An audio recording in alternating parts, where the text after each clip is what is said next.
लगे छी अपने सबके मिथिला संस्कार पर स्वागत करै छी। अपने सब ला एकटा वीडियो लेलहुँ हँ, उपस्थित भेलहुँ अपने लोकन के कहऽ के लेल जे अपने सब सस्पेंस में नहीं पड़ब, कियाकि हम अपने के एक पल पल के वीडियो देव तो अपने सबके जे अष्टमी व्रत शुरू हैत से कखन शुरू हैत से पता है।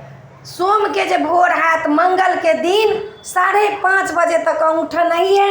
सोम के नहाय खाय के है आ मंगल के व्रत है तो अहाँ 5:30 बजे तक ला अहाँ पानी चाय पी सकै छी। 5:45 तक अहाँ पानी चाय शरबत सब पी सकै छी आ 5:45 के बाद अहाँ मुँह कान सब धो धा कर तखन से अहाँ के व्रत शुरू भ जात। सबेर से 5:45 से शुरू भ जात व्रत अहाँ के मंगल के दुनू साँझ आ बुध के साँझ में 6:05 में अष्टमी उतर जेतै तो अहाँ सब पारण कर सकै छी। बुध के साँझ में 6:05 में अष्टमी उतर जेतै। ई नहीं सोचबै जे भोर में नहीं, बुध के साँझ में जाकर 36 घंटा के व्रत है तो अपने सबके बता दिलूँ हँ। ओना अष्टमी व्रत जे चढ़ते मंगल के से 1:30 बजे दिन से चढ़ते, लेकिन 1:30 बजे से तो हम सब व्रत शुरू नहीं करबै, वही ला तो व्रत पहले से शुरू कर पड़ते।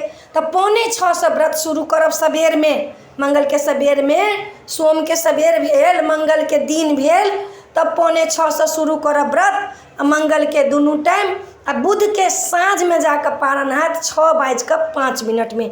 अपने सबके एकदम समझा कर कह देलूँ हाँ। यही वीडियो में यही निक लागत तो चैनल के सब्सक्राइब करब, लाइक करब, कह के नहीं बिसरब। जय मिथिला, जय माता जी।